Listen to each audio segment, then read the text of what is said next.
Guys, Richard Sherman talking about Matthew Stafford. Is he a Hall of Famer? I think that topic became really at the forefront after the Super Bowl win on Sunday. And Richard Sherman says no. Here's the tweet.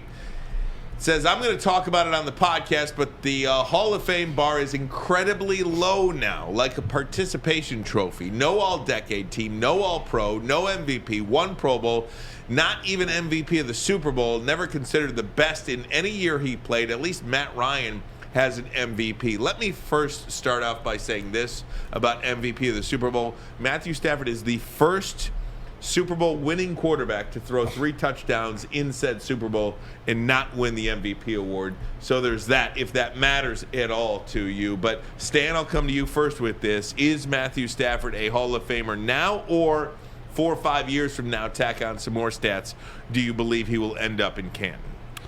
So Richard Sherman had an interesting take. I don't know that I totally disagree with what he said, because a lot of people are saying, Matt Stafford is a little bit better than Trent Dilfer, the game manager who won a Super Bowl, Brad Johnson, the game manager who won a Super Bowl, Joe Flacco, the game manager who won a Super Bowl. So he's a little bit better than that, but he's not Hall of Fame yet. But right now, I'm not real sure, because if I'm going to pick a team and I got a choice between Matt Ryan and Matt Stafford, it's not even close. No. It is absolutely not even close. Not saying Matt Ryan's a Hall of Famer. I'm saying that I think Matthew Stafford is consideration to be a second ballot Hall of Famer. I don't think he's first. If he has 2 more seasons similar to this without a Super Bowl win, he's absolutely a Hall of Famer, borderline first ballot. I would say, first of all, I guess it's a question. I wouldn't be making a statement. Why do you care so much, Richard?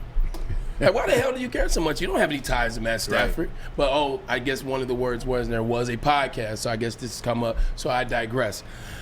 I mean, like Dad said, I don't disagree with some of the stuff he said. Like, when you think Hall of Famer, you think first ballot. You think of the guys that are the guys. You think of the guys on that list that are immortalized. You think of Joe Montana. You think of Tom Brady. You think of, I guess you could say Tom Brady right now. You think of Steve Young. You think of Jim Kelly. You think of Troy Aikman. You think of these guys. With the exception of Jim Kelly, all these guys have Super Bowl wins.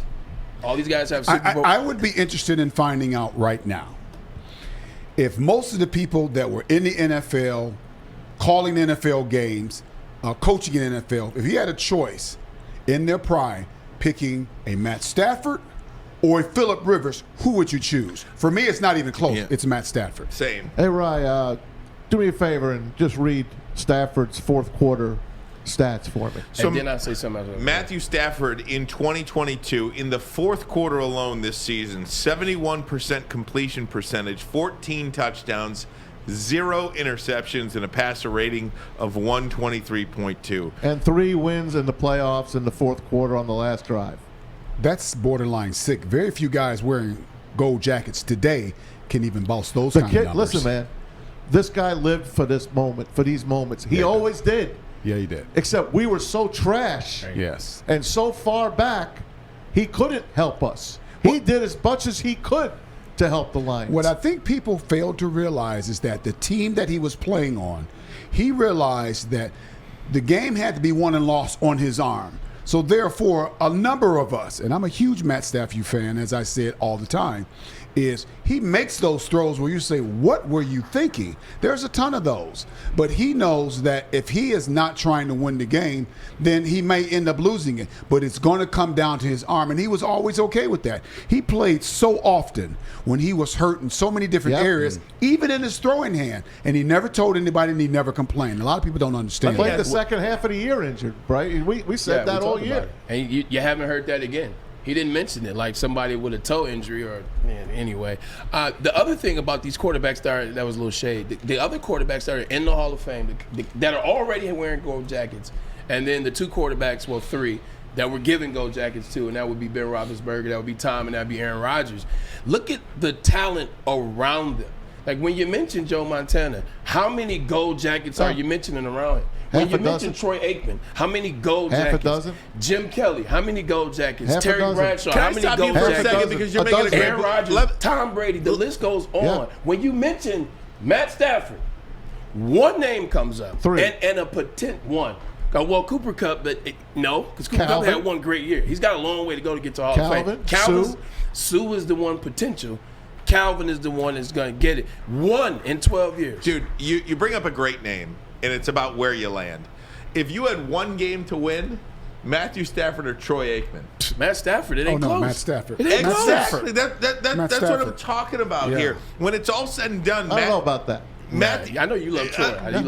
but again, Troy. You take Matt You Stafford know why you don't know Sims. about that? Because Troy Aikman's play action pass, putting the ball on Emmitt Smith's belly, buys him 2 more seconds. Right, And exactly. that's a world of difference. And 3 guys on that offensive line in Hey, look, Canton. I can't look at Troy And Aikman the and say a playmaker. bad thing about him because he's a champion. Right. He's a champion. He is. There's nothing bad about Troy Aikman. But again- ever. But you don't have to. We're not saying one's bad, one's good. I'm just telling you, I would take Stafford over Troy Matthew Aikman, Stafford, per se. when it's all said and done, is going to be a top 7 passer all time in the NFL. You're keeping him out of the Hall of Fame. And you're gonna tell me And that doesn't matter? I understand the game has changed, but Matthew Stafford, when it's all said and done, is going to have more passing yards and more touchdowns than Dan Marino. And I understand it's a different game, but also Jim Kelly. Jim Kelly threw for 3,000 yards in 8 straight seasons. Pretty good. Yeah. Matthew Stafford has thrown for 4,000 or more yards in 9 straight seasons. So The game has evolved, Come on, the game has evolved, but also you look at, would you rather Matt Stafford try to win a game for you or Jim Kelly? These are Super Bowl winning quarterbacks that ultimately landed in places that had great teams and great organizations in a great period of their franchise's success. Now, with that being said, and we talked about this yesterday. Now that Matt has won that Super Bowl, now he's got that tremendous monkey off his back that we didn't even think was on there because we never thought he had a chance to win the Super Bowl. Right. So now that he's gotten that off his back, and now he's gotten all the love that he deserves, he and Kelly, they've gotten all the love that they deserve.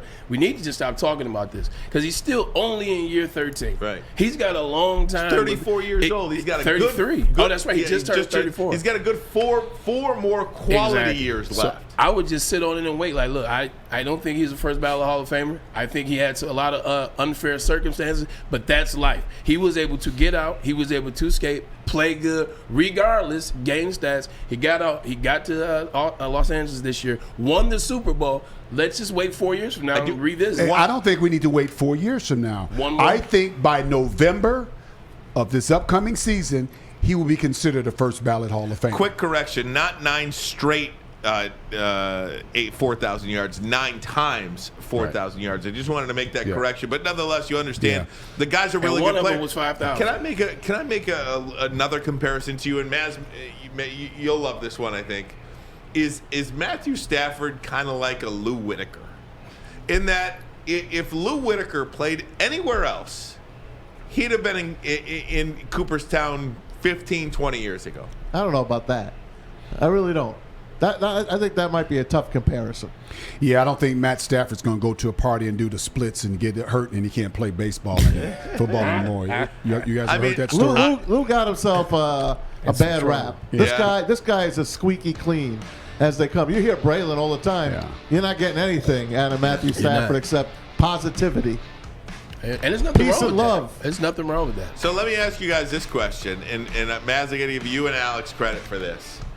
If you could trade Jared Goff, this year's number 2, and next year's first-round pick of the Rams, would you trade that right back to L.A. for Matthew Stafford? I want to ask you guys if you'd do that.